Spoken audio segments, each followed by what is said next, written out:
1924 yılı 4 ayının 23 günü Birinci Dünya Uruşu'da yengilgen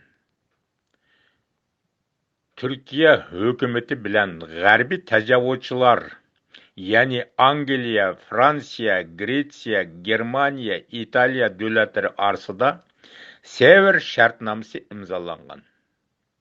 Bunun da Türkiye yerinin 5'ten 4 kısmı tecavüzçülerge bölüp algan. 5'ten 1 kısmı Türkiye'ye kalgan. Sevr kelişimi bütün Türk halkını çeksiz hakaret ve musibetke mubtala kılgan. Türkler namazlarda Xudaga nala kılgan. Şundaq bir igir ahvalda Türk'nün batur kahraman oğlani Mustafa Kemal çıkıp aziz halkım, bütün Türkiye zemini ot içinde kalsımı, biz takı çıkıp kurashni şu yerde davamlaştırırız.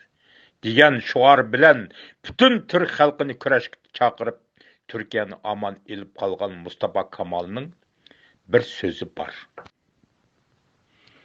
Özünün halkının içinden çıkan vatanim, milletim, halkım, evladım dep cinini, ömrünü doğu tikken ve şu yolda ter tükken, kan tükken adamlarını hayat vaxtida hürmet kılmagan, izzet kılmagan, o dünyaya ketkenlikin eski almagan millet, manqurtluqqa, yo'qilishqa, zavallıqqa, pitni pasatning arsi qolgan millat deydi.